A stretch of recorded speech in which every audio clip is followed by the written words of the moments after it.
it would help if I unmute myself. Let's go ahead and start with introducing ourselves with our names and pronouns and what we do as far as community work. And I guess we could start with Landon.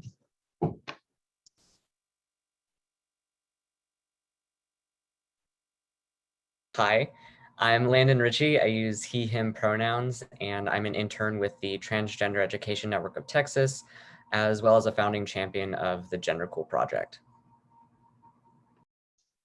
Ash. Hey, I'm Ash Hall. I use they, them pronouns, and I've been doing legislative advocacy for 10 years, and I've just recently become a consultant around LGBTQ issues in the legislature. It's good to be here. Dee Dee. I'm Dee Dee Waters, she, her, hers pronouns. I am now the publisher for Transgrio. Aydian. Hey there, my name is Aydian Dowling, he, him, his. I am the co-founder and board president of a nonprofit called Point of Pride, which helps trans people around the world obtain garments and money for surgeries that otherwise people would have boundaries to access. And I'm happy to be here and meet everybody. Stacey. Hi, I'm Stacey, and I am an activist from Dallas. I'm not affiliated with any organization at the moment. I'm kind of just doing work on the ground and just helping out any organizations, particularly trans-led organizations in Dallas, do the work that they're doing, which I feel is more beneficial of my time versus what I was doing in the past and helping a lot of corporate-run nonprofits. My name is Gordy. My pronouns are they, them. I am a new advocate, I guess you could say, in just the past couple of years. So I really appreciate all these people on the panel for joining us. I've been able to do some kind of community work with all these people on the panel, and it's been an amazing experience. And I'm one of the co-founders of Strive to Pride, which is this organization. So let's go ahead and start with, what does it mean to be trans for you living in a red state? Anybody can go first.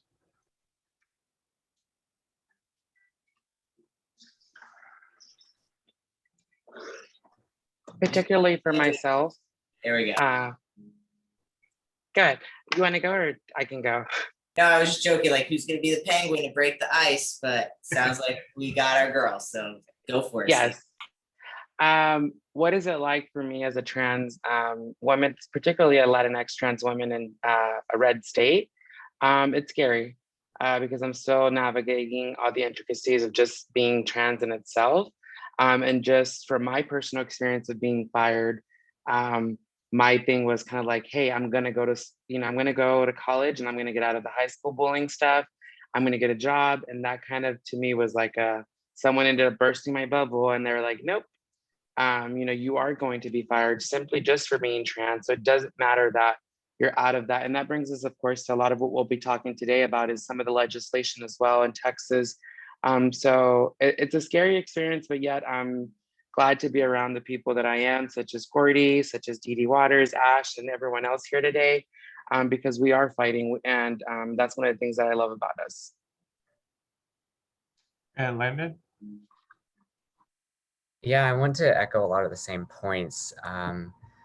Being trans in a red state, especially as a youth in recent years, it's extremely exhausting and frustrating at times, very frightening. I remember I came out when I was 11 years old in Texas. I've lived here all my life, so it's been the environment I've grown up in.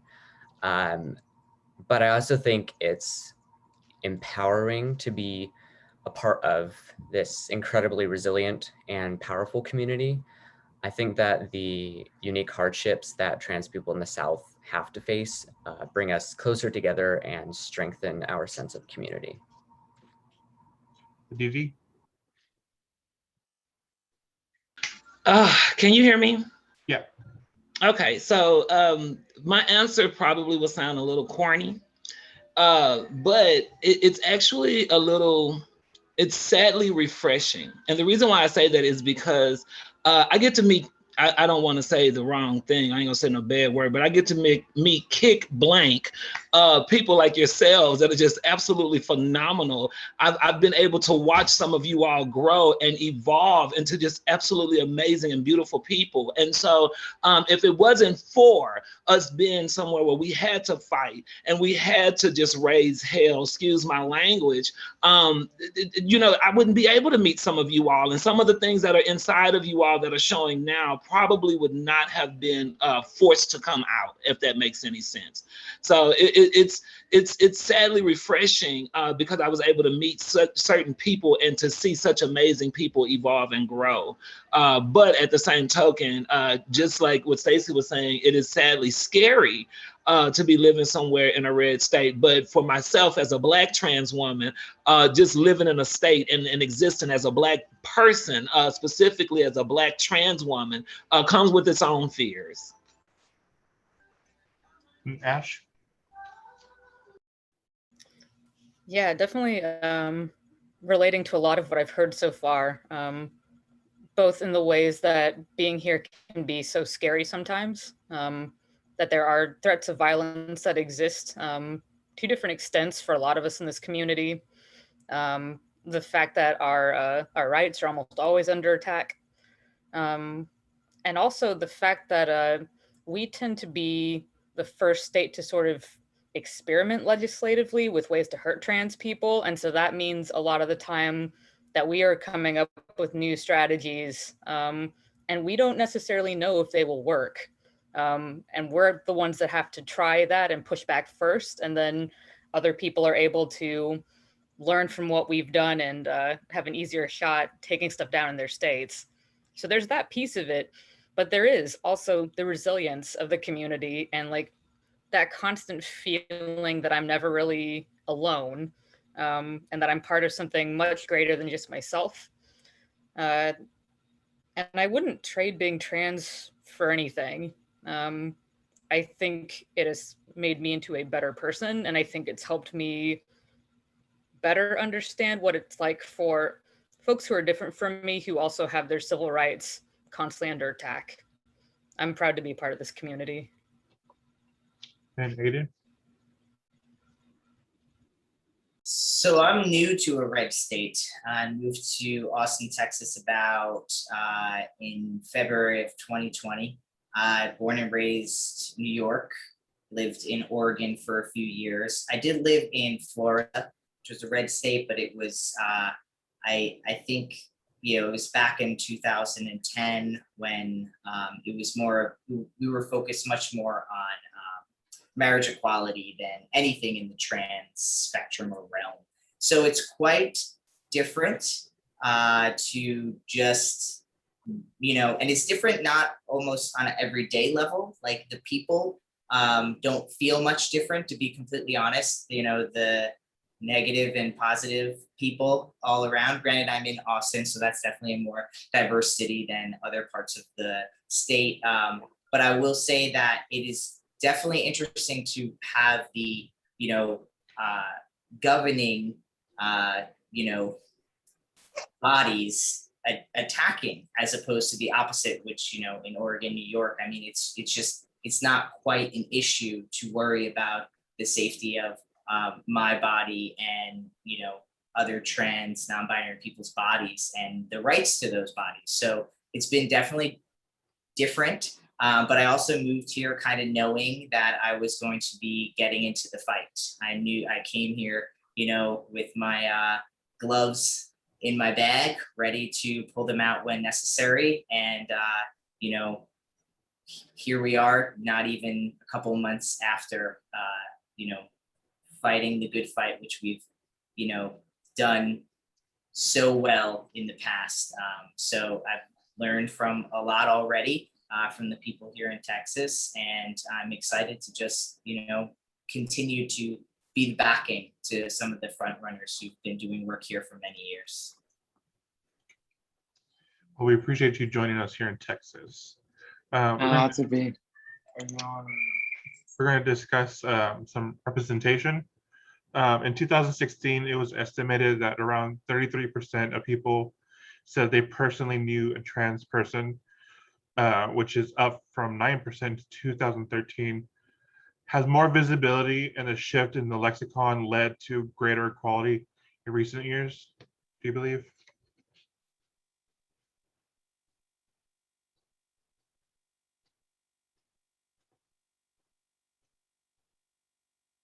Ash? Going to say, if I may, I think it's a mixed bag, and you'll see a number of trans advocates talk about this. I think even Laverne Cox said recently that visibility is not enough. And the reason for that is, yeah, on one hand, more folks knowing trans folks and more people understanding how to talk about gender identity does go a long way in terms of at least stopping some of the attacks on trans people and helping folks figure out how to better advocate for the community and alongside the community. On the other hand, visibility comes at a cost as well. And so you'll look at the Trans Day visibility and you'll see that name, the number of names that we read here get longer and longer and longer. So clearly there's a limit to how much visibility helps, because a lot of us, especially Black trans women, are still dying. So greater equality in some ways, not enough though, and a lot of work still to be done. Anybody else want to take that question?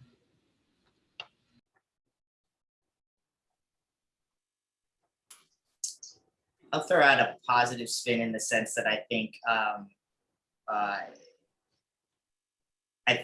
can't remember exactly the quote from Teak Milan, but he kind of said something similar to Laverne Cox, right? Which was the reference from Ash. And I think at the same time, I think we've got a voice now, and we didn't have a voice just a few years ago, especially within our own, like this rainbow right here, right? Like we're starting to get represented here. We're starting to actually be seen. And of course, being seen means being targeted, but it also means being able to gather with others who do see us and stand up for ourselves and for our rights. And so I think that's the other side of the bag, right, Ash? It's the mix of the good and the bad kind of all coming together. Exactly. Yeah. And to add on to that, yes, it's kind of a difficult question. Yes, there is more visibility, but at the same time, like Ash said, it comes with its, it comes with its issues in itself, just from being visible for certain individuals. And I hate to use the word passable, because that's just, I hate that word. I don't think that anybody should have to pass in order to be trans. Everyone is different. We are all, we have our own identity. So there's no like, I have to match this particular thing. So I just want to add that in there for saying the word passable, because I freaking hate that word. But some people feel that because they are quote unquote more passable, that, they kind of have the lighter end of it and they don't deal with much more, which is part of the reason why I want to be visible, even in places that people don't know that I'm trans. I make it verbal. I'm like, I am trans. So that people know, hey, like you're not going to speak up about people who are trans in my kind of area, and I'm going to stop that. But at the same time, I feel like that doesn't need to be a thing in order for us to receive empathy, to receive the respect that we deserve, the compassion that we deserve. We should not have to have more visibility in order to be respected. We should be respected just for being human, just for existing. So I feel that hopefully in the next 2 years, the narrative will change to not kind of talking more about, trans individuals in itself, but how do we actually just become more accepting a society? How do we just accept more people in general and stop with the hate and the judgment and the internal bias that we're all dealing with? Recently, we've seen more representation of trans women in media. with the popular shows like Orange is the New Black and Pose, thrusting actors like Laverne Cox, MJ Rodriguez, Angelica Ross, and India India Moore. On the other hand, we also have other trans representation like Caitlyn Jenner. Yeah. Do you believe that at some point she's going to realize that she's not at the right end of the conversation and she's actually causing more harm to the community?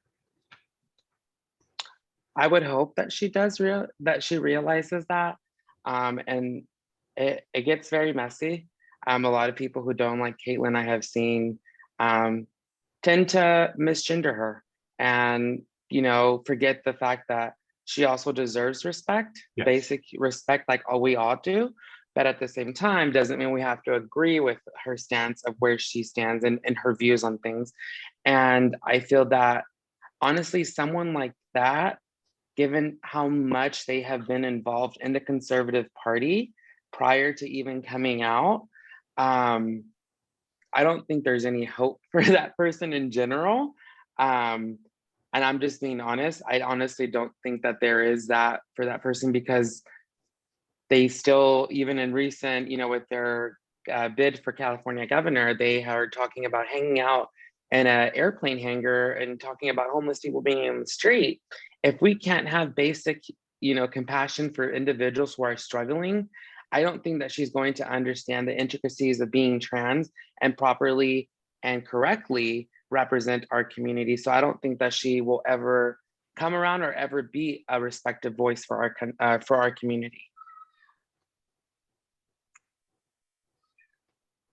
Yeah, I agree with Stacey. I don't know if Caitlyn will ever come around. People do have the ability to learn and grow, and that's just a part of being human. But I believe that she's too driven by her own self-interests to put in the effort needed in order for her to change and become an advocate for our community. We know that she does not represent us, but unfortunately to Republicans, she does, because she echoes the points that they, constantly talk about. And that gives her power, that gives her notoriety in the Republican Party. And I don't think that is something she's willing to sacrifice for her own community. Yeah. I feel like there's a class in there too. I think like a lot of times we kind of negate that when we talk about even intersectionalities. That class itself is a part of that, and she is in a different class system than 99% of, first of all, just the United States. Let alone, more than 50% of trans people make less than $10,000 a year. So I think that there's just, I can't even imagine what it would be like to walk into my airport hangar or whatever. I don't even know exactly what the name is, right? And then have my friend next door leaving, right? So I think that also just, I think it's just unseen, right? Unknown, like an ignorance factor, right? And a lot of times ignorance is it hurts people, right? Being ignorant hurts people. So I don't see a turnaround either. And hopefully we just have other people who will come out proudly and be other voices within that Republican Party and that class system that, will have more kind of a bigger heart, maybe. As we've seen all these trans women taking on roles of trans women and delivering authentic portrayals of the trans lived experience, we haven't seen so much as far as trans men being represented in the media, other than like Elliot Fletcher and Brian Michael Smith. Why do you think trans representation is not gaining as momentum as trans women's representation in media? I have a theory on this I'd love to kind of jump in on. I really think it comes down to misogyny, to be completely honest. I think that when men see other, in their eyes, born male individuals, and they see them identifying as women, they see it as a step down in the hierarchy of gender. And it's kind of this concept that, why would you ever go lower, right? And so I think that's very polarizing for a lot of, and I would say this is, misogyny, internalized misogyny runs in women also. And so I think that tends to be quite polarizing for people. I think when you see a born female transition to male, I think a lot of times they're like, oh, well, that makes sense. You want to climb up in this ladder, so to speak. And I really feel like it's deeply just embedded in misogyny, just to be completely honest. I'd love to honestly hear, I don't get opportunities to talk much about that theory. I'd love to hear some other opinions, agreements, disagreements. I mean, I'm here for all of it. But yeah, that's because I get that question sometimes, but usually I don't have an amazingly beautiful panel to talk with about it. So I'd love to get into that a little bit. Most definitely, and I feel that in addition to that, the misogyny, yes, and I feel like a lot of it also has to do with, well, particularly the misogyny. I feel like it's the main leader behind it, as to why there isn't a lot of representation of trans men. It's usually trans women. Which is something that I want to hear someone else's perspective on and kind of delve more into, because that is something that I have heard quite a lot lately, is we don't have a lot of representation of trans men. And that's something that I am still trying to kind of delve into and try to figure out what is it that I myself as a trans woman can also do to help out in that, because again, we're all in this together.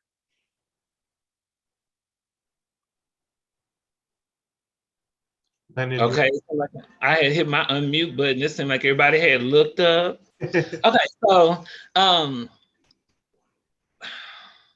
so let's start with a few things. So I think that when we say this type of like trans representation in local media for like trans masculine folk, I think that we need to be very very mindful of what we're saying. So first and foremost, Stacey brought up a word that is used, passable, right? There's a word that's used more frequently with trans masculine bodies, which is stealth. And so when we talk about stealth, right, when we talk about someone who's living in stealth, it doesn't make them wrong to live in stealth. Specifically, whenever they're saying other trans people be murdered and attacked and have all these violent things that happen to them.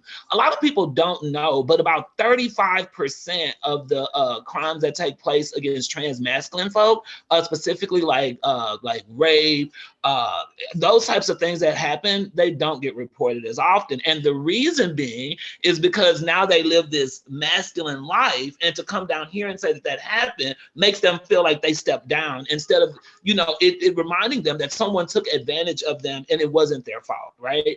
So I think that when we talk about what visibility is and talk about like trans masculine folk being visible, I think that we have to go and look at things. Like we have to look at certain stuff, specifically in media. A lot of people don't know about the trans masculine folk that are in media, because half of them are stealth. Half of them aren't even stealth, and people see them and don't even acknowledge that they're trans masculine folk until it comes up about some type of a sexual question, right? So I think that when we talk about trans masculine representation, I think that we have to not do this thing that's called erasure, because there are a lot of trans masculine folk that are in media that are doing amazing things. They're just navigating a little differently, right? And then two, when we talk about visibility, we have to also be mindful that a lot of trans masculine folk didn't have this issue with quote unquote for visibility, right? So when we talk about visibility, what does that mean? What does that look like? How does that feel, right? Especially when we see the things that we see. So just like for myself as a Black trans woman, what does it mean to be visible to me? It means that I put myself in the forefront, which is dangerous to a certain extent, right? And it's not that I want to live in fear. I have to live in mindfulness of what's going on around me. Does that make sense? So it's not just about the fact of me being trans. It's not just about the fact of me being femme. It's not about the fact of me being Black. It's about all of those things, right? And it makes all of these things a factor in what happens within me being visible and more visible. So I just think that when we talk about trans masculine visibility, I think that it is a great space that should be heard, a great question that should be space created for the guys to be able to speak about that. But I've heard so much conversation around this before, right? And I think that it's not, I think that when we talk about this, I think that we need to try to make sure that we're being mindful of those that are stealth, because these are people who have children or who have certain things that are going on, and just finding something as simple out as them being trans could totally devastate their lives, their livelihood rather, and what they have going on. So I know that was a bit much, but that's just my theory on it. So I won't say that it's not that trans masculine folks aren't visible or not being seen in media. I think that we need to be mindful of a couple of things. Majority of trans women that we're seeing in media, outside of Pose and Orange is the New Black, it's not like it's stuff saying, hey, congratulate. It's like, hey, man in dress found dead in a ditch. Or they get it right. Transgender woman murdered at a gas station, and so like that, when you talk about visibility in media, I think like it's cool to be a little bit more specific, but it's also interesting to be mindful. You know what I'm saying? Yeah. So I think it's definitely a question that needs to have more dialect around it and like conversations around it between more trans masculine folk, and then invite others to be a part of that conversation to see where that leads. Because and for me, I think that creating space for trans masculine people is important. I think that creating space for all of us is important. But I think that when we create space, we must be intentional in the space that we're creating. That's definitely something that we're gonna be going after, a more trans masculine panel to discuss more topics like that. There's also hardly any non-binary characters in the media. There's like maybe one or two non-binary actors that I'm aware of in the media. Ash, why do you think the language that we have isn't allowing more diverse characters to be portrayed in media, specifically like non-binary or gender non-conforming characters? I mean, I think the majority of people who run our media are cisgender, and they're going to have a harder time telling the stories of non-binary people than non-binary people are. That's a pretty simple way to put it, but to me, that's kind of what it comes down to in a lot of ways. It would require a lot more trust between the people who direct these things and non-binary actors that they bring in. And frankly, it would require more non-binary people being in positions like director, producer, what have you, who would be able to like tell our stories more authentically. So I think that's a piece of it. I also think that, of many gender identities that exist, it's kind of difficult to explain that there's not a gender binary to people. And like, I think there's a lot of people who feel that having to explain that will take away from the story they're trying to tell in some way. And so that's another barrier that we face, because people feel this need to explain what non-binary is instead of finding sort of clever ways to make it known without necessarily derailing the story to focus on that aspect. So I don't know, that's what I've come down to with it just from observing. I have hope that that's going to change like in the next 5 years or so, especially with GLAAD. doing the kind of work that they're doing. I want us to segue into the legislative realm of our community with the tagline "Love is Love" and personal contact with gay couples leading up to a marriage equality.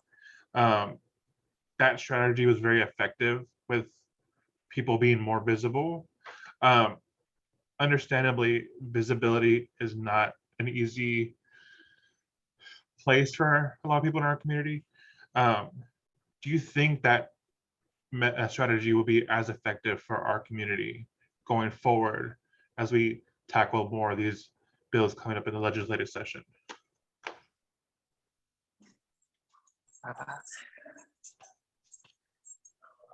Oh, Stacey, did you want to go? No, go ahead. I'm trying to get my dogs not to bark. They're about to bark because the neighbors are walking by. Understandable. Yeah, I mean, and this is something that we've been working on in particular since the bathroom bill session, is getting more legislators in Texas in a position where they know trans people and know the families of trans people, with the idea being that when you form personal relationships with trans people, it will be harder to attack them.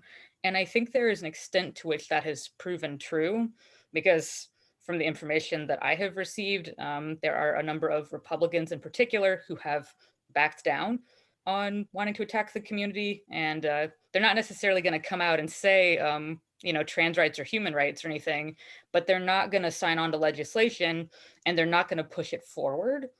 And so in that regard, I think it works. That being said, the fact that there are less of us as a whole as compared to lesbian, gay, bisexual people makes things trickier, because as cool as it is for us to take constituents of these guys and introduce them, what's really the most effective, right, is these folks having really personal connections to our communities. And that's been easier to do around sexual orientation than it has been gender identity. So I think we will have to work harder at it. And I actually think in some ways this is where visibility will come in handy, because at least in that sense, we are giving more trans people the language they need to realize that they are trans, to be able to safely come out. And then to maybe it turns out like somebody is the transgender niece of a legislator, and like that changes everything for that person. So I think it's going to be harder than the marriage equality piece, but I think that we can use very similar strategies and see really good results. Yeah, I want to add on. Oh, Gordy, did you want to say something? No, go ahead. We saw in this past legislative session in other states like Arkansas, for example, where the governor of Arkansas, Governor Hutchinson, vetoed a transphobic bill because he had met with trans people and heard how the, I think it was a medical ban, would have had real impacts on real people. So I think, like what Ash said, that visibility is a key part in this, because people will realize that, oh, I know somebody who is trans and I respect and love this person who is trans. Could be a coworker, family member, friend, whatever. But when you add that human component, that personal connection, and getting to see who a person is and not what they are, I think that will help a lot, just like the "Love is Love" tagline did with advancing marriage equality.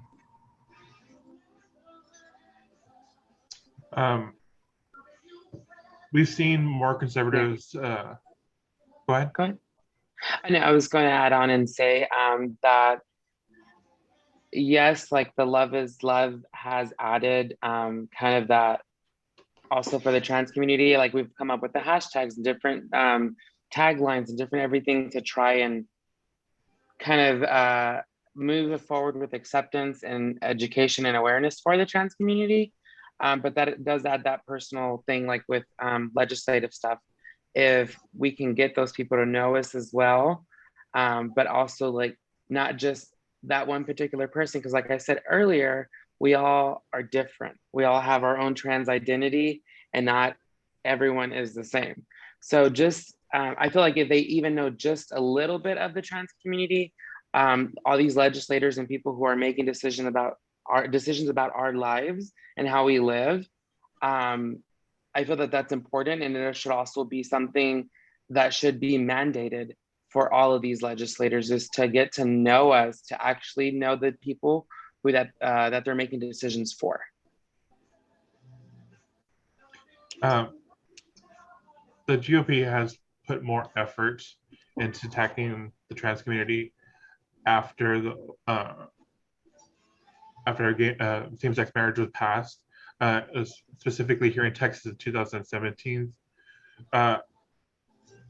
Why do we think that they started shifting their plans and who they want to attack? Because it's changed consistently after each time the community has fought them and beat the bathroom bills, beat all the bills last year and this year. But they keep on coming back and try to attack more vulnerable people like the trans kids this past session. I believe a lot of it has to do with, and this is of course my opinion, religious bigotry, where people are using religion. And like in recently, I believe I just literally saw the news earlier today of a coach being reinstated after they were asked to leave from the district or something. They were let go or put on some sort of administrative leave for refusing to use a trans individual's proper pronouns. But now they're using, of course, religious bigotry to try and make it okay for their transphobic comments and their transphobic way of being. And I feel like that, of course, because it is so kind of in our government system, religion also, which is sometimes also promoted a lot by the GOP, because that's just kind of how it is. And I feel like if they continue with that, it's going to continue to add on that, all these religious exemptions that people are trying to add on to give them basically the license to discriminate. And we've seen this before plenty of times where people have tried to do this and claim that it's because of religion. No, it's not religion. It's just simply the way that you were brought up, and it's just your internal biases within yourself. And it's something that people need to start looking at, because until then, we're not going to be able to move forward with just being accepting of people and saying, hey, if this person is choosing to use these pronouns, that's their pronouns. We should not make it a question where they're exempt or not because of their religion.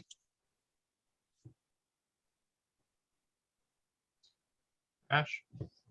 Yeah, it's funny. I've been asked this question a few times over the session at this point, and so the way that I've explained it is, yeah, Obergefell was a huge win for the LGBTQ community, and it made it clear that no matter what attacks came from the legislatures across the country or from different cities or what have you, there is now federal law in place that's really recent, that sets a new precedent. That means that any litigation that moves up through these systems is ultimately going to fail. And so you had that happen. And then you had all of these celebrations that came from all the same-sex marriages that happened, and all these people who had been promised for years by Republicans, pastors, what have you, that America would fall apart if we got marriage equality. They saw that we were all fine. So that meant that all of these like far-right evangelicals and Republicans were about to lose a lot of power if they didn't find a new target.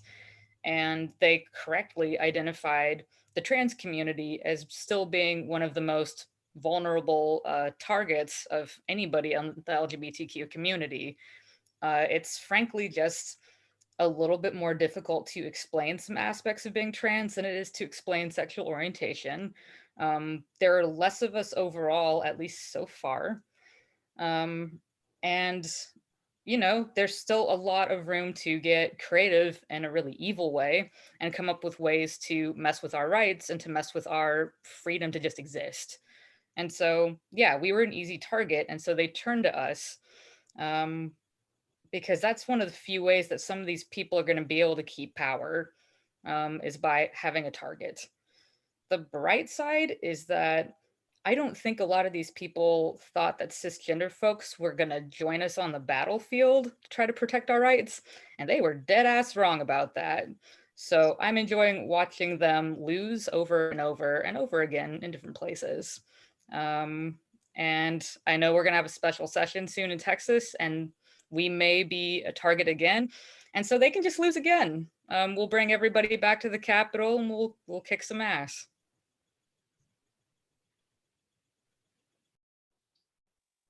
Okay, we're going to segue into healthcare. I know Landon wanted to touch base on transitioning for youth. Texas is responsible for a third of all anti-LGBT and trans legislation across the US. And the recent focus has been on life-saving gender-affirming care for trans youth. Why do you think there's a misunderstanding on what exactly it is for a child to transition versus adults? Landon? Yeah, I think there, you know, the largest factor contributing to that misinformation or misunderstanding is widespread dissemination of misinformation that we have various medical organizations that present outdated and completely wrong information to legislatures, and that is what those legislators base their decisions on. And I think another part of it is also deliberate ignorance and fear-mongering.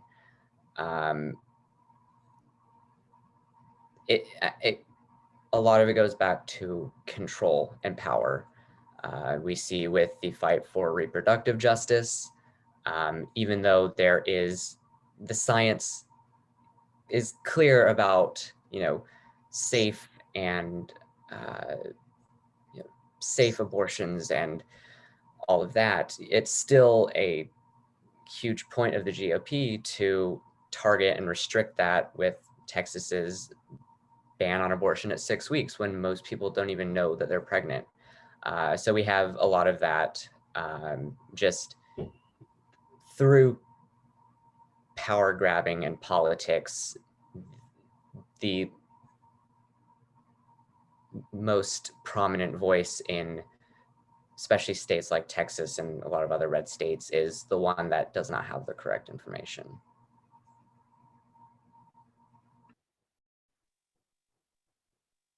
Aydian, do you want to add on to that? I mean, I feel like Landon knocked it out of the park.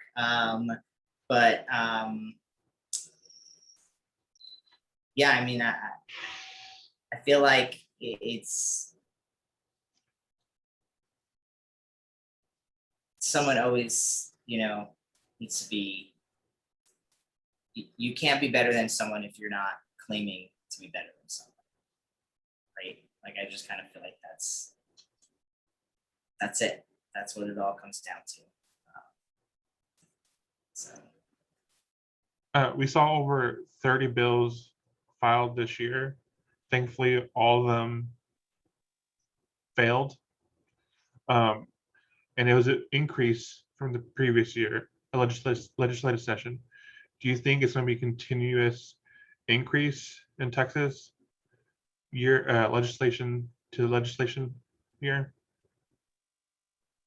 Ash? Based on what I've seen, it's going to depend entirely on how elections go next year. If Democrats pick up a bunch of seats in the legislature and that sends a message to the Republicans that these fringy bills that they went after this time pitted people against them, we'll have another session that was much more like 2019, where they just focus on bread and butter issues and try to stay away from stuff that's contentious, because they would be trying to hold on to power as tightly as they could and trying to have a session that was just about everyone working together. That being said, if we have an election more like the last one, where Democrats don't pick up seats at all or lose seats, that will send a message to the Republicans that focusing on the fringe issues is how they win elections. And so we will absolutely see an uptick in bills against trans people, as well as anti-abortion bills, racist bills, stuff going after bail, stuff going after bodily autonomy, more bills that insinuate that kids can't be trusted, you name it. So I don't know. This is my theory. I reckon next session will kind of prove it, just based on how this next election goes. But I would say look out next November, and then let's see what happens in 23. Another target of the GOP is Planned Parenthood and access to abortions, as well as all the other services that they provide for everybody. But a lot of people don't realize that this affects the trans community as well. Why do you believe that Planned Parenthood is integral to the trans community? Discuss it in a way that people will understand, like, okay, this affects everybody, not just cis women. Yeah, so I think there are two main components of this, and one is, transmasculine people need safe, affirming reproductive care, like abortions. It's not only cisgender women that can get pregnant. And then two, reproductive justice and trans rights are both predicated on bodily autonomy and the overall belief that everybody should be able to make decisions about their own bodies without the interference of anybody, whether that be an individual person or the government itself.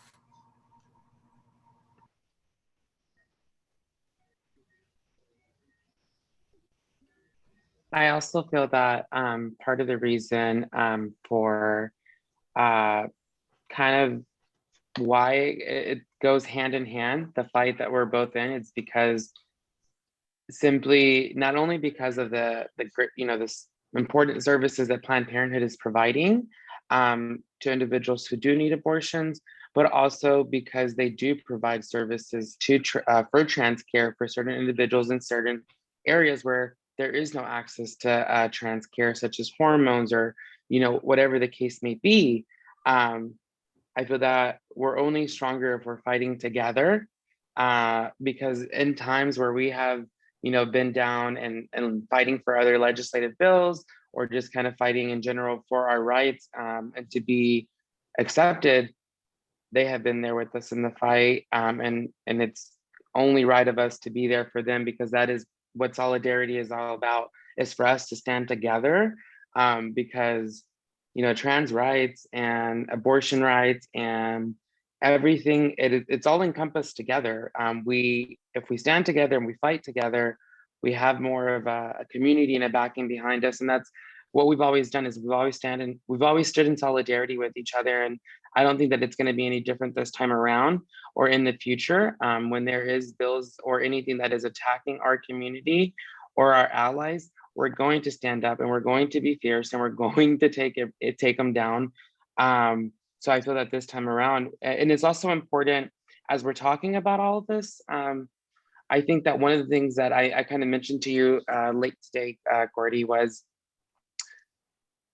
it's important to talk about healthcare, but I think that within healthcare, it's also important to mention that mental health is healthcare. It is part of our well-being. And that's something that often does not get talked about enough.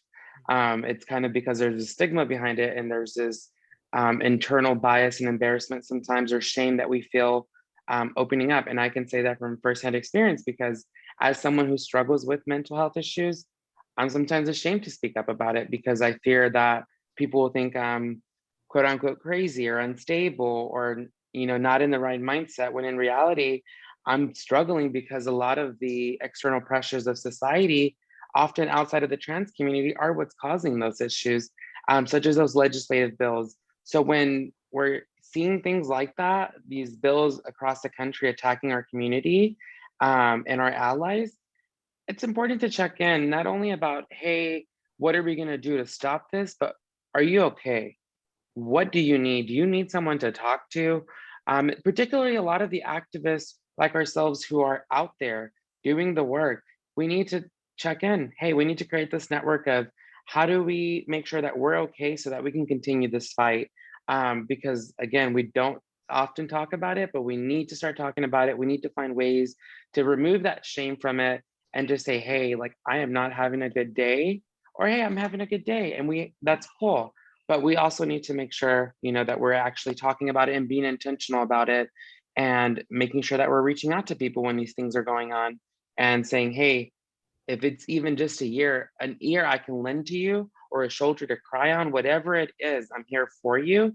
And I feel that that's important that we continue to do that through everything that we're going through, is making sure that we emphasize and highlight the importance of mental health throughout all of that. Absolutely. It's almost 8:30 and I want to be respectful for everybody's time. So we're going to move Yes. on to the transphobia questions that I had sent to everybody. Obviously, it's well known that Texas has seen a high number of trans murders compared to the other states. In the past 20 years, we've seen at least 40 trans and non-binary siblings lost to hate.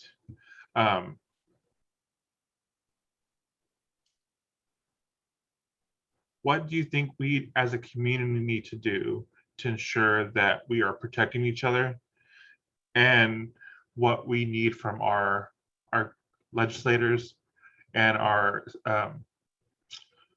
national government to do, like, immediately, because it is an epidemic that no one outside of our community really is addressing. Dee Dee, do you want to start? So I think that this is one of those questions that I try to dodge. And I try to dodge it because of the involvement that I have and the impact that it has on my life because of my involvement that I chose to, you know, be involved in, right? It'd be different if it was a job or something like that. But this is something that I chose to be involved in because, as I say far too often, it could have been me, right? So I think that the reason why this becomes a problematic question for me is because I don't see a way for us to stop people committing violence against us, if that makes any sense. And so when I think about that, just being on a I statement, right? So I, as a Black trans woman, the possibility of a Black cis man murdering me is real, right? Also, the way that my interactions happen with Black cis people, period, could be kind of violent and or dangerous, right? So I think that when we talk about stuff like that, it's also about being realistic. A lot of times when we have these conversations and we're saying certain things, we have to be mindful that it's not always murder that takes place within us, right? There's attacks, right? And we survive these attacks because hell, we're survivors, many of us, you know what I'm saying? But far too often, it does happen where death does follow that violent attack, right? So I'm saying all that to say that when we talk about these types of options or methods or reasons or strategies to try to end the violence that takes place, what can we do? It's not so much about what can we do to stop it, right? It's more about how do we prepare ourselves for what happens next, right? And it's sad that I talk to so many people about next steps. Instead of like, hey, how do you stop someone from shooting me while I'm walking down the street? Hell, that's not possible. Like, you know, it's sadly not possible. It's sadly not. And so when what happens if something took place, right, to you, like a violent attack or anything, who do I need to call? Who should we contact? Making sure that those types of things are in order at a minimum is more proactive than anything else, if that makes sense, right? Because sad enough, a lot of times we sit here and we talk about these violent attacks that take place on trans bodies, and we forget to mention how much of it is domestic violence, right? So when we don't do that, what winds up happening is people then say, oh, trans people are being murdered, especially trans women, Black trans women, because they're doing survivor sex work. They're out there trying to survive and people are murdering them. And that's not always the case at all, sadly. Far too often it's domestic violence. And so with those things with that being in mind, I just find it a little problematic and hard to be able to sit there and say, how can we stop the violence? Now, what I will say is that there are ways to minimize the way that certain things happen, right? And so when we talk about people murdering folk, right? Right now, the individual who murdered a young lady by the name of Tracy Single in Houston, I think that was 2019, with Tracy. That young man was seen on video. There's this really great case that's against this young man, this individual, and this person is out right now on bond. And so when we talk about what can we do, we have to talk about those types of things, right? Like, we couldn't prevent him from murdering her, but what we could have prevented was him not being able to get out on bond. You get what I'm saying? There are certain things that we could have prevented. And what does that look like? And I think that when we talk about these types of preventions, I think that those are focuses, right? So like holding lawmakers accountable and saying, hey, let's put an end to this whole trans panic defense situation. That is a possible thing that we can do. You know, it's not possible for us to sit there and say, oh, we're going to take the guns from everyone and they're going to stop murdering trans people, because then they're going to stab us. We're going to take the knives away. And it's not, I want to say this, it's not about living in fear, and it's not about someone, the fact that someone will attack or cause violence to us, because that's not what this is about. What this is about is how do we proactively, one, defend ourselves, right? And have rights that are just the same simple human rights as any other human being that is walking on the face of this earth. And so with those things in mind, when we talk about all of these different attacks, when we talk about all of the things that are taking place against trans bodies, period, right? Against trans bodies, period. It's not so much about, in my mind, and this is just for me, and I will say this, I even to a certain extent probably agree with anyone who disagrees with me. But I also, again, think that it's because of my involvement when it pertains to these murders and these violent attacks that take place. So many people think that I'm only there to light a candle, but not knowing that I'm also there to put on the bandages and change them. So it's just a lot, and it's a little bit heavier for me. But I will say this, when you look at the violence and we talk about the visibility part, do note that the reason why this is something that is being so pushed out there so much in media is not because everybody just is being murdered. It's because we're trying to make sure that we're documenting this information, so that way whenever we go back to legislature and talk to these people who make these laws, to be able to sit there and say, hey, no, these are actual facts. Like, stop thinking that everyone was a sex worker, because that's not what's happening here. Stop thinking that all of these people, oh, they didn't know, because that's not what's happening here. It's to be able to show the facts. And so like those are the facts. And it's not like we can tell them, oh, well, we can stop the murders if people just stop going out after 9 o'clock. It's not those types of things. It's about being able to provide these hardcore, sad, real facts that will help us to be able to make these lawmakers create this change. And the reality is that it's sad that they're being forced to do it because of that type of visibility, right? So when we talk about visibility, a lot of people aren't just sitting there saying, oh, I know a trans person that like, I know this trans person. It's more of, oh, wow, that was this one that got murdered, or that was this one that did this. I know this one. And so I just think that, again, when we talk about visibility, when we talk about media, when we talk about these murders, when we talk about all these things, I think that it's just about being mindful that that we are here to exist, right? And that it's sad that we have to worry about these types of things while existing, but there are things that lawmakers can do to be able to serve justice for us. Not to prevent it, but to serve justice for us, is my thought. And I- Ash, I'm with you. Go ahead, Stacey.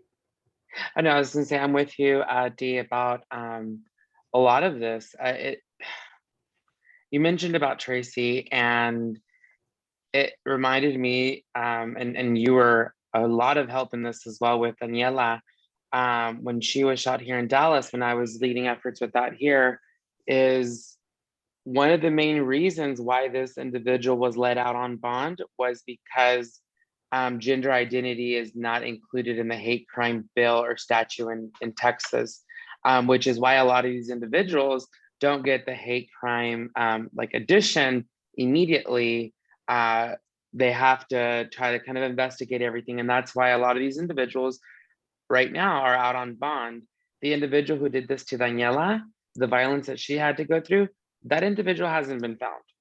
That individual is still out, free and about, has basically messed up their bell or whatever it is, can't be found.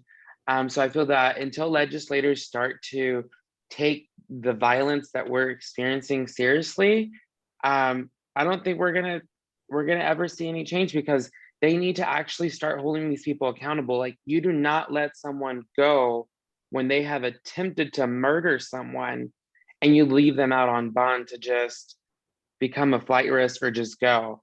I feel that we need to actually start taking that more serious, because we're going to keep seeing instances of this with, like what I said, with how you said with Tracy, and then here in Dallas with Daniela.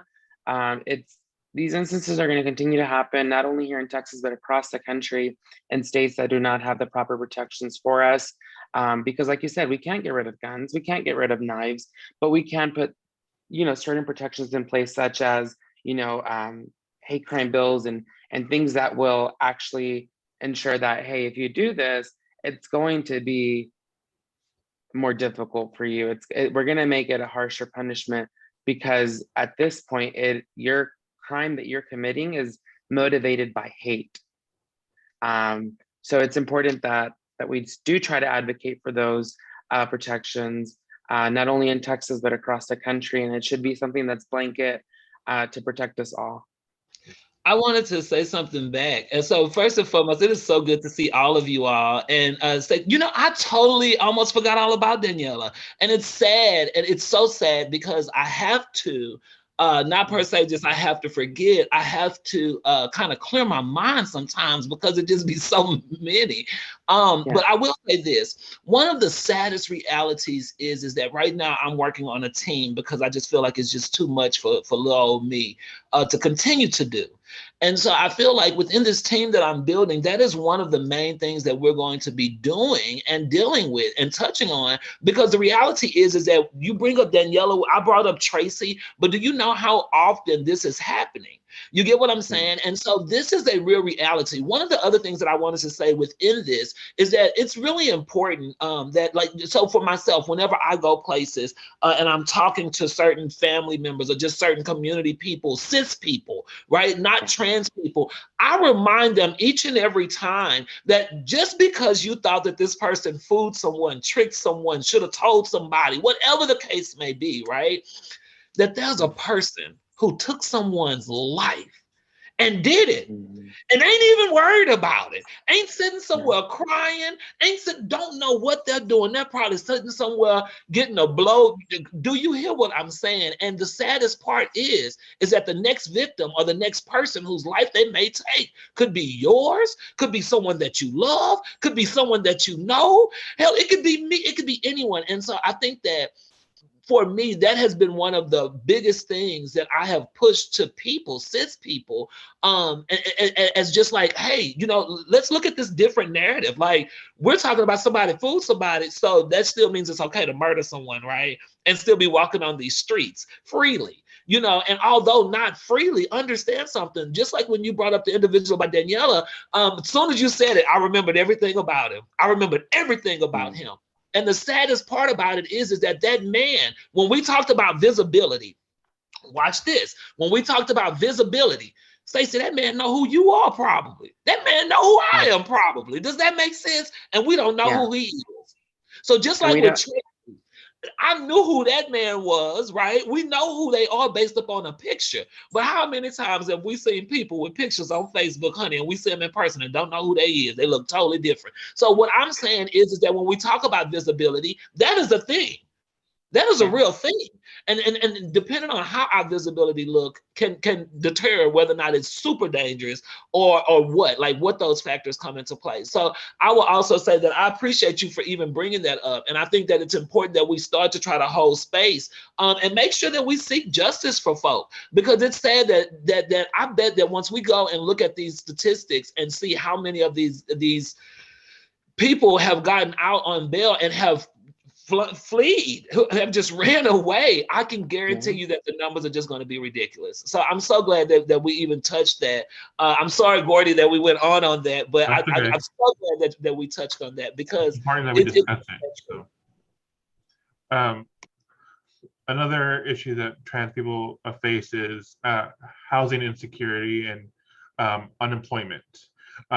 What do you think employers can do to be more affirming to trans people in the workforce, and to be able to let trans people know you are safe working here, you are respected, we value as a part of this community, part of this team. What do you think, like for you personally, each of y'all, what do you think needs to be changed on the work level to make, let's say, yourself feel more comfortable in the workplace, that others can change? So I know from my employer, we have a non-discrimination order policy that includes transgender and non-binary people, which I didn't know when I first started there. So it made me feel more safer. Stacey, did you want to go first?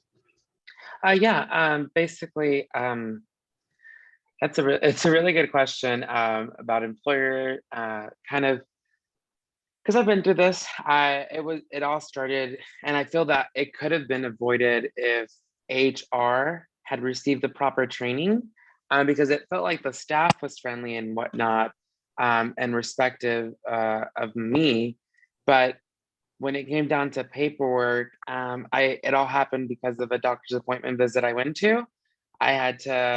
They assumed my gender. Nowhere in my employment paperwork did I ever put male or female or anything. I just put refused to answer, never gave them anything. They assumed my gender for my insurance registration process.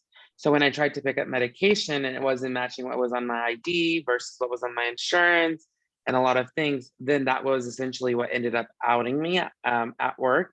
And at the time, even given the work that I was doing, I'm still, of course, in that, like Dee Dee and I were just talking about visibility.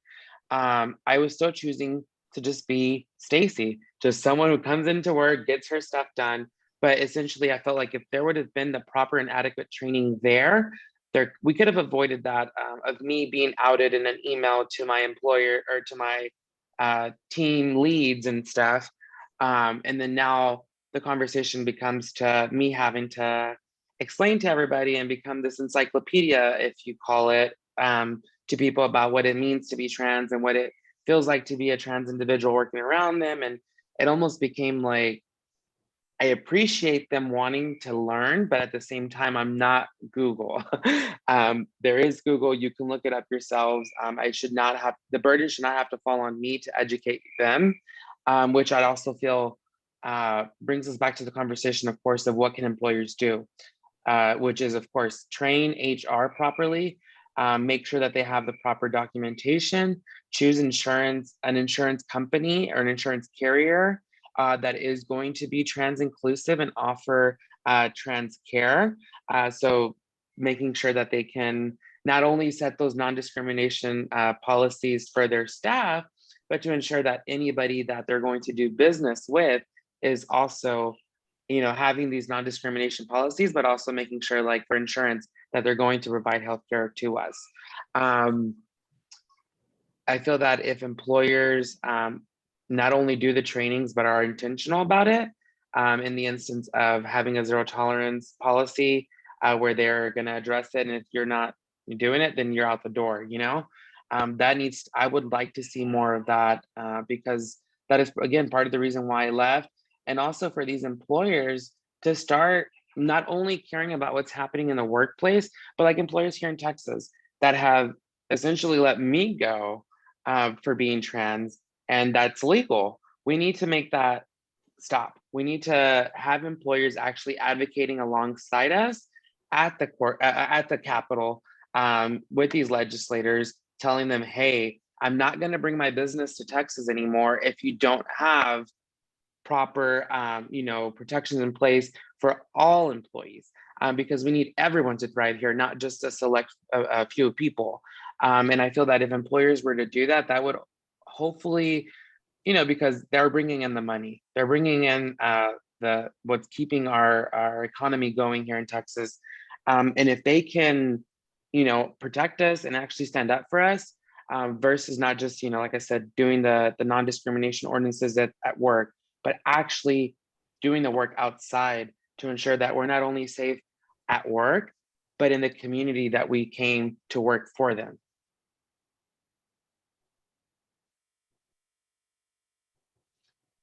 Would anybody like to add on to that? I would also echo most of what Stacey was saying, but I think that one of the simplest ways, and I have to get ready to jump off, so I really appreciate you for having me, and it was great to see everyone. But I think that one of the, it's going to sound problematic. That's also the reason why I said I echo Stacey, right? A lot of the things that Stacey said. But I also think that even as an entrepreneur, right, as a person who has hired employees, I think that is just hire more trans people. I feel like when we talk about going to Google and doing everything and, like looking up all of this different stuff in these trainings, I feel like a lot of those should already be in place because trans people aren't new, specifically in certain fields, right? Like in healthcare, this is not something that's new. So I think that when we do this, I think that one of the most important things to say is just to hire trans people. Hire trans people. Although, yes, it's important to know how to treat and employ us. I think that it's even more important to hire us. And I think that it's sad that there are certain things that come with it, right? So that's sad. Like what took place with Stacey, that's sad that happened, right? But at the same token, Stacey may have left an impression on someone there. You get what I'm saying? And by Stacey working there, that could have been an impression that was left on someone. That way, the next time that a trans person comes in and they find out that this person is trans, instead of them saying, oh, no, I can't work with them. No, you remember so-and-so that worked here? They said they were trans and they did their job. And so I think that's just important. Again, it comes with its own stuff. Whenever people just hire trans folk and don't know much. But I also think that there's an accountability and a responsibility that goes to that entity, employer, for them to do what they're supposed to do by hiring people. And so I just think, again, that the easiest way to resolve that, of course, yes, is to be educated and to have certain policies in place to protect trans folk. But I think that, again, the most important way to start, like the easiest way to start would be to hire trans people. And the sad thing to me saying that is because there may be trauma that comes on that trans person while working there. And this is so horrible that I'm just going to say this, but at least they're going to be able to get paid, right? So there's this possibility that if they're staying in a place, they can pay their rent with that check before they got fired from this place, sadly, right? So again, I think that it's about just employing trans people, and the knowledge, the education, a lot of that will follow because you gain experience from working with people. I have a friend, a colleague, who didn't want to work with people that were pregnant, or with child because they knew that could be an issue. But after working with more people who were pregnant or with child, they were able to see how they were able to still do their job and, complete their duties. So again, thank you so much. I really, really, really am glad that I was able to be a part of this panel, and I hope that everyone has a great night. Thank you, Dee Dee, for joining us. With the last few minutes that we got here, a lot of our work involves a lot of stress and instances of hateful scenarios with the people that we're communicating with, whether it be legislators or bigots that are protesting some event that we're at or whatever. What I would like to know is, what does self-care look like for you?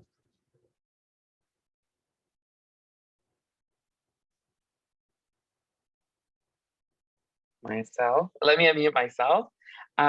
Self-care is something that I've recently have been trying to practice, and actually kind of like just delving into it, but not being not feeling bad about it. Not feeling bad about being selfish to take time for myself, and not feeling bad for saying no to certain things, and even kind of going back and saying, hey, I had already said yes to this, but in an effort to protect my mental health, my sanity, and to make sure that I can keep doing the work that I'm doing, I have to say no to certain things. And that's what self-care looks like to me. The biggest thing I've learned is no, is being able to say no to people, being able to say, hey, like, I love the project that you're doing, I love the idea that you're doing, but no, because right now I'm still kind of needing to kind of calm down from everything that I'm already doing and try to protect the vibe and the energy that I barely have. So that, and also learning to practice some actual time to talk to a therapist. Set that time aside and not just say, well, I can schedule next week, let me cancel this time so I can do something else, but being intentional about it, because I feel like if we don't get to talk to a therapist or talk to somebody, we're doing ourselves a disservice, because essentially we don't have that outlet or someone to help guide us through, and we really need that, I've learned. And also practicing meditation, practicing just different things that help for me, because of course it's different for everybody. Everybody has what helps them. But self-care to me also looks like spending time with family, something that I don't often get to do. And recently, like, I went on vacation. That was the first time I've ever done something like that. But being able to experience that and to disconnect, actually, like, just get off my phone, ignore calls, which is something that I often don't get to do, even just being here at home. So self-care is very different in so many different ways, but I always try to make sure that no matter what I'm doing, I incorporate self-care into it somehow. Aydian, how about you? Sorry, I've got my fan on. It's getting hot up in here. Self-care, I mean, echoing Stacey, saying no is probably the best way, especially as an advocate, because you are, there's always something to show up for in the trans community, right? So being able to recognize when you're at your max capacity, as we say at Point of Pride, like our bandwidth is being over flooded, and we need to close out some tabs and close some apps, and that, as Stacey said, starts with no. And then I think for me, I have practices. I make sure that I'm moving my body is a really good way for me to clear my mind, for me to get out anxiety, and then I try to make sure I go to bed at the same time every night, even something as basic as that, like to get your like circadian rhythm, like just like in a flow, in a motion. I think that helps too. At different times I've used meditation, I've used journaling. I mean, it ebbs and flows, right? But I think making sure you make time is hard in itself, because it's just nonstop. Like, we just live in a nonstop world. It's always going. It never stops. It's we're just always refreshing, right? Like, we're refreshing our feed constantly because we're constantly trying to look for more and more information to digest. And as those people who provide some of that information in all these different areas, every 24 hours, it's like you have to work with a clean slate. So making sure that we carve out the time that's necessary to take those self-care things, right? Like a bath, or like I have a 2-year-old, so like just taking a shower sometimes like on a regular basis, it's like, I'm like, yes, I got a shower in today. I'm going to bed. You know what I mean? Like it feels like a win. So I think just, just carving out time, saying no, and tapping into things that are fun, right? Like if you like to do art, if you like to sing or dance, things that kind of can get you out of the mental space and put you in more of like an emoting space, for sure. Ash, how about you? Yeah, I mean, folks have named a number of things that I am still actively trying to get better at. The actual sleep schedule thing is a goal of mine. I have high hopes. We will see. Yeah, so I'm working on things like that. I think for me, I'm finding that sticking really close to the community, whether there's something happening in the ledge or not, is a form of self-care for me, and like being parts of the check-ins and just like processing what's happened together. That's really helped me quite a bit. I am also in therapy and take that super, super seriously, and also try to never miss any of the medicines I'm supposed to take. So more things that I try really hard to focus on and make sure that I'm doing properly so that my brain is where it needs to be. And then actually before the ledge even started, I decided that I really needed to do something that was like purely for me and like not some kind of hobby or whatever that was secretly just another way to help other people, because I'm really good at finding those. And so I ended up settling on learning electric guitar. And that's been remarkably awesome for my mental health and for recovering from things, like getting to be around people that I normally wouldn't get to see much, like musicians in Austin, and like not worrying about what Republicans are doing and not worrying about how I'm being perceived in terms of my gender identity, and just like getting into music and like focusing on learning feels really, really amazing. And so I think out of everything I've done self-care wise, like that's the thing that I'm happiest about at the moment. How about you, Landon? Admittedly, I'm not the best at self-care, though I'm working on it. Like Ash, a sleep schedule is a goal of mine. And I'm on summer break now, but during Ledge, I was a full-time college student. So on top of, Ledge stuff and school, it was really hard to, slow down and do things for myself.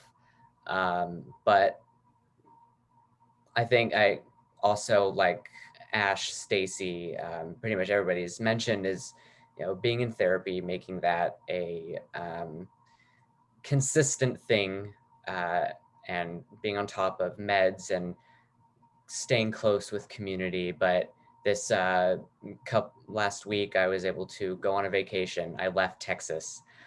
So, just things like vacation may seem like not a big thing, but especially after the last year we've had, making sure to, do something that isn't Ledge, isn't school, isn't something that I am, judging myself on because it's productive or not productive. So just trying to exist in the moment,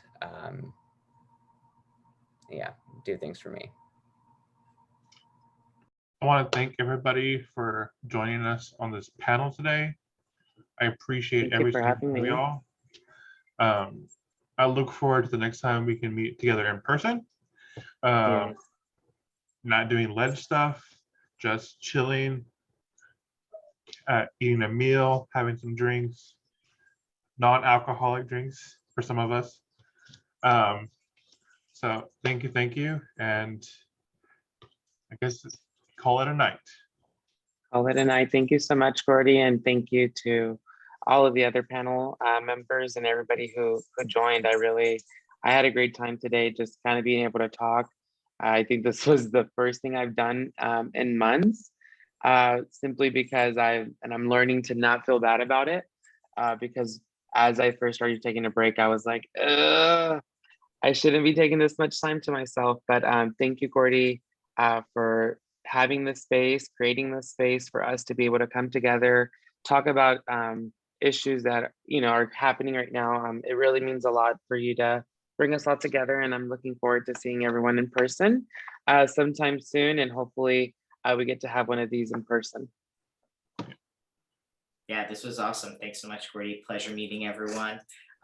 Just echoing, I think we're all ready to get out, see other humans. So yeah, thanks so much. Yeah. Thank you, Gordy. Seriously, this was lovely. I love being in community like this. Stoked to have been on this panel with these rock stars. And happy Pride, everybody. Like, I hope all of you are proud of yourselves and the people that you are. Happy Pride. Happy Pride. Well, I am going to slide in all of y'all's DMs soon so that we can plan something, because I think it would be really amazing if we could all come together, like Gordy was saying, not for anything like advocacy work, but let's just get together. Let's listen to some music. Let's relax. Let's do something. I'm down to do that. So I'll be reaching out to a few of us here so we can start planning that. Definitely. Bye-bye. Bye. Nice seeing everybody. Bye.